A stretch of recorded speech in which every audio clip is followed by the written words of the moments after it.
नाम जप करने वालों को प्रिया प्रियतम के दर्शन कब होते हैं?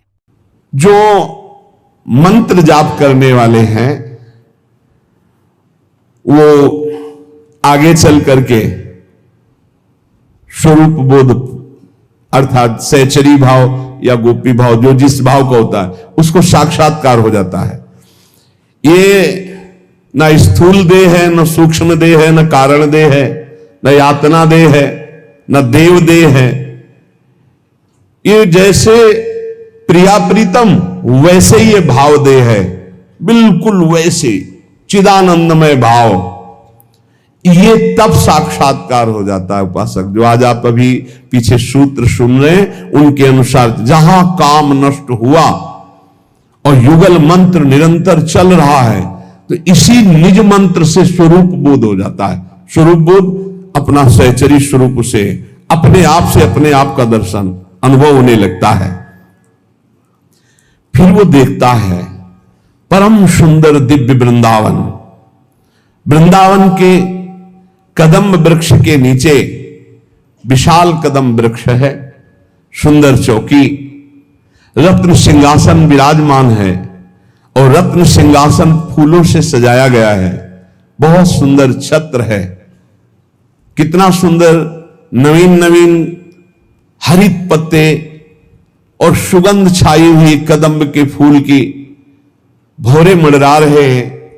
उसके नीचे बहुत विशाल चबूतरा, उसमें सुंदर सिंहासन, सिंहासन फूलों से सजाया गया, ऊपर छत्र, नीचे चौकी, चौकी फूलों से सजी जिसपे युगल चरणारविंद विराजमान होते। सिंहासन पर बैठकर उस चौकी पे चरण, उस पे भी फूल सजे हुए हैं।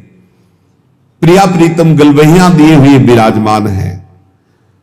वृंदावन के पुष्पों की माला, दोनों को एक माला ऐसी जो चरणों तक और एक फिर छोटी छोटी। मुखमंडल पर प्रियाजू के करोड़ों चंद्रमाओं की कांति न्यौछावर ऐसी, लालजी इंद्रनील मणि कांति ऐसे ऐसे चिकने कपोल लालजू के, मकराकृत कुंडल, बांके नेत्र और वो प्रियाजू की तरफ देख रहे हैं। ललाट विशाल सुंदर तिलक रचना, चंदन, बीच में कुमकुम की बिंदु, उन्नत नासिका, नासिका में लटकता हुआ बुलाक मोती का, बिंब फल के समान अरुण वर्ण अधर। जब मुस्कुराते हैं तो दांतों में लालिमा छा जाती है, ऐसे युगल सरकार। चमक रहे हैं दंत पंक्ति, भुजाओं में रत्न में कड़े बाजूबंद, अंगुलियों में रत्नों की विविध रंगों की अंगूठियां और लालजू अधरों पर मुरली,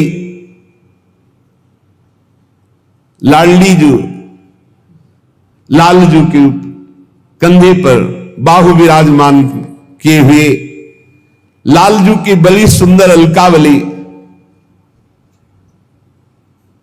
श्री चरणों में युगल सरकार के नूपुर, रत्नमय करधनी, मस्तक पर मयूर पिछ चंद्रिका की तरफ झुका हुआ, चंद्रिका मयूर पिक्ष की तरफ झुकी हुई और सुंदर पुष्पों के, विविध पुष्पों के आभूषण, माला, श्रृंगार। ऐसी भावना में परम ज्योतिर्मय युगल सरकार का वो उपासक दर्शन करता है। भाव देह से प्रिया प्रीतम विराजमान है। कोई सखी चंवर डुला रही, कोई व्यजन कर रही है, कुछ नृत्य कर रहे हैं, कुछ वाद्य में, और श्री जी हमारी ओर देख रहे हैं। लालजू बाकी चितवन से श्री जी की ओर और श्री जी हमारी ओर देख रहे हैं। ऐसा उपासक देख पा रहा है। तपाए हुए स्वर्ण की सी देह प्रभा, नीलांबर झलमल झलमल गोरे अंग पर हो रहा है। मंद मंद मुस्कुराती हुई श्री जी हमारी ओर देख रहे हैं। ये कृपा कटाक्ष। चकोर की भांति लालजू श्री जी के मुख चंद्र का पान कर रहे हैं और श्री जी करुणा बरसाती हुई हमारी ओर देख रहे हैं। श्री चरणों के जो नूपुर इनसे मंत्रों का नाद होता है प्यारी जू के। जरा सा तो मुखर हो जाते हैं नूपुर। उपासक भावदेव में अपनी प्यारी जू के नूपुरों की ध्वनि, लालजू के अधरों में विराजमान बंशी ध्वनि, विविध सेवा परायण सखियों के दर्शन, उपासक उसी समय जिस सुख का अनुभव करता है वो सुख मोक्ष सुख में भी नहीं है, इसलिए मोक्ष सुख का भी त्यागी हो जाता है। हमें इसी सुख की लालसा करनी है।